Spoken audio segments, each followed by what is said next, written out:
आइए मेरे दोस्तों, आपका स्वागत है श्रीमद् भगवत गीता के पाठ में। सभी के मंगल की कामना करते हुए, ईश्वर को प्रणाम करते हुए, गुरुजनों को प्रणाम करते हुए आगे शुरू करते हैं 9वां अध्याय। ईश्वर कृपा से ये भी पूर्ण होगा और आप लोगों का सहयोग बना रहे। आप लोगों का बहुत बहुत धन्यवाद। आप श्रवण करते हो, आप बहुत भाग्यशाली हो, क्योंकि भगवान की चर्चा वही सुनता है जिस पर भगवान की कृपा होती है। आइए शुरू करते हैं। भगवान अब 9वां अध्याय है। अब यहाँ उन्होंने कहा कि जो पहले 8वें अध्याय में ध्यान योग के बारे में कहा, फिर उपासना के बारे में कहा, और यहाँ फिर ऐसा प्रश्न उठता है कि क्या ये ध्यान योग और उपासना द्वारा ही उस मोक्ष की प्राप्ति होती है या कोई अन्य भी मार्ग है। ऐसा अगर कोई प्रश्न होता है तो इसको जानकर भगवान आगे बोले। 9वां अध्याय शुरू करते हैं। प्रथम श्लोक है तो भगवान कह रहे हैं, क्या कह रहे हैं आइए उच्चारण करते हैं। श्री भगवान उवाच। भगवान बोले, क्या बोले अर्जुन से, इदं तु ते गुह्यतमं प्रवक्ष्यामि अनुसूयवे ज्ञानम विज्ञान सहितम यद ज्ञात्वा मोक्षसे अशुभात्। ऐसा भगवान बोले कि जो मैंने ये सारा आपसे कथन कहा, क्या क्या कहा कि ये ध्यान योग कहा, फिर उपासना के लिए कहा, और सारा मैंने आपको निष्काम भक्ति भी बताया, निष्काम कर्म योग बताया, सब मैंने आपको बताया।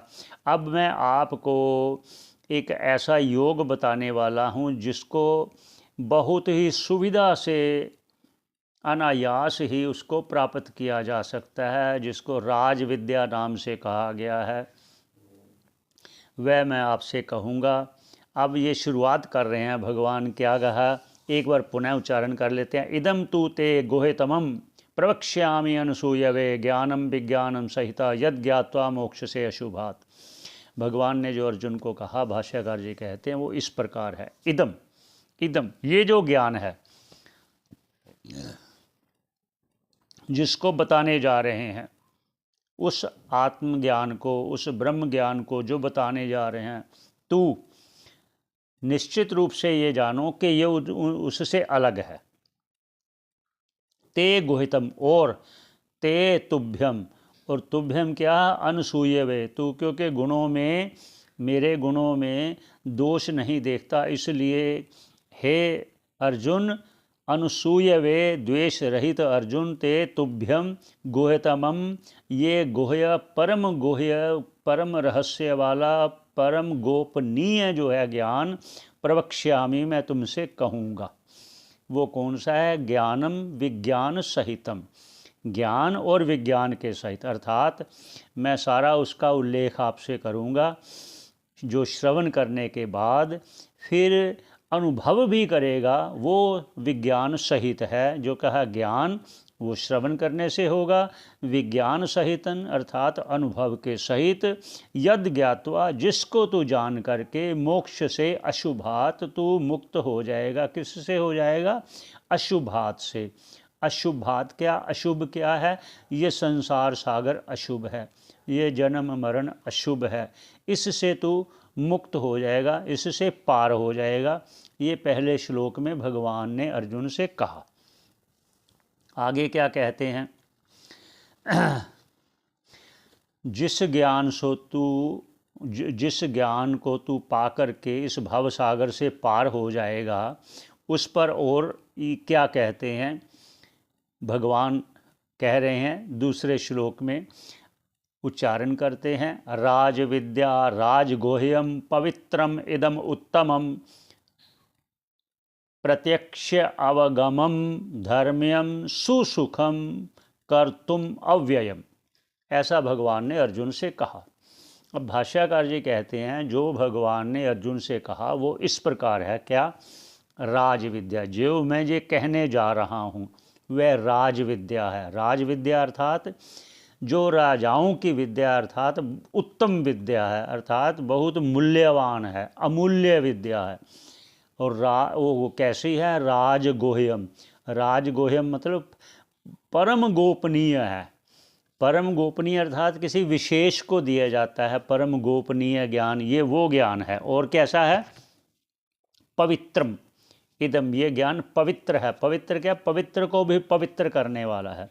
इस पर कहते हैं पवित्र, आगे कहते पवित्र उत्तमम। पवित्र का कहते हैं जो पुण्य आदि करते हैं उससे भी कुछ ऐसे पाप होते हैं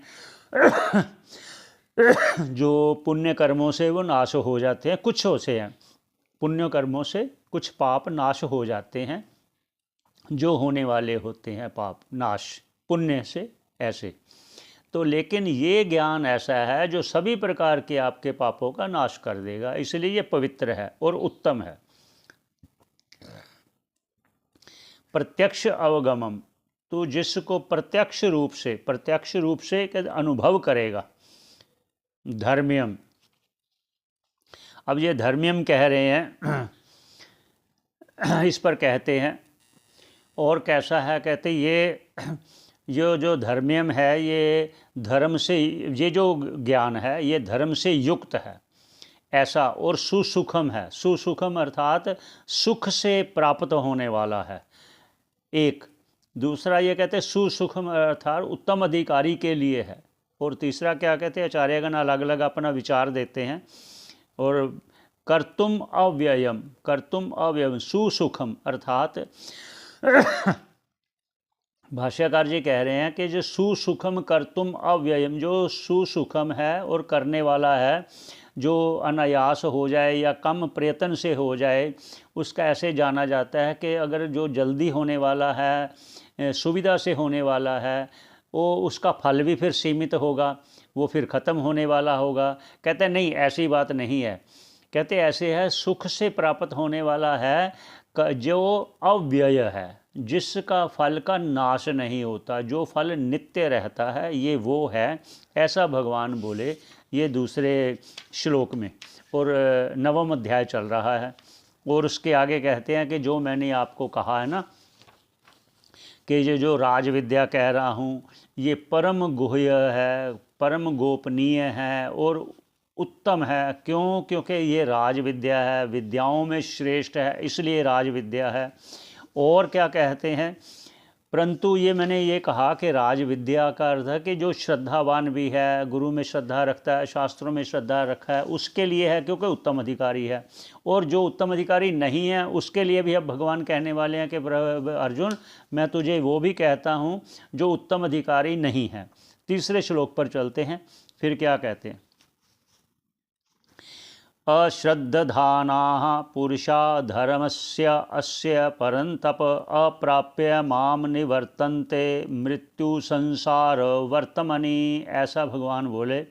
और भाष्यकार जी कहते हैं भगवान ने अर्जुन को जो कहा वो इस प्रकार कहा, अश्रद्धधानाः पुरुषाः, जो पुरुष श्रद्धा नहीं रखते हैं, नास्तिक हैं, आस्तिक भाव नहीं रखते, शास्त्रों में श्रद्धा नहीं रखते, गुरु वाक्य में श्रद्धा नहीं रखते। और क्या कहते हैं?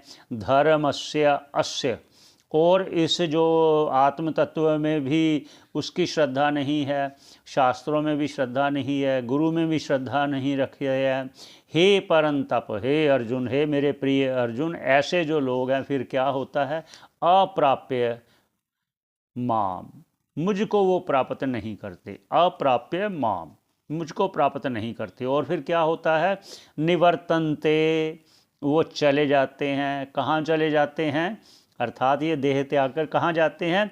मृत्यु संसार वर्तमनि, फिर पुनः पुनः मृत्यु जो और जन्म और मृत्यु ऐसे संसार सागर में फिर वो उसी मार्ग में जाते हैं जहाँ पुनरपि जननम पुनरपि मरणम पुनरपि जननी जठरे शयनम, वो उस प्रकार ऐसे जाते हैं। ये है तीसरा श्लोक। अब आगे चतुर्थ श्लोक में आगे चलेंगे तो फिर आगे अर्जुन को और कुछ कहेंगे, ज्ञान की प्रशंसा करते हुए क्या कहेंगे फिर उच्चारण करेंगे। ये तीसरे श्लोक पर ही विश्राम देते हैं। सभी का श्रवण करने का धन्यवाद। सभी के मंगल की कामना करते हुए यहीं विश्राम देते हैं। पुनः भेंट करेंगे आपसे चतुर्थ श्लोक पर। धन्यवाद आपका।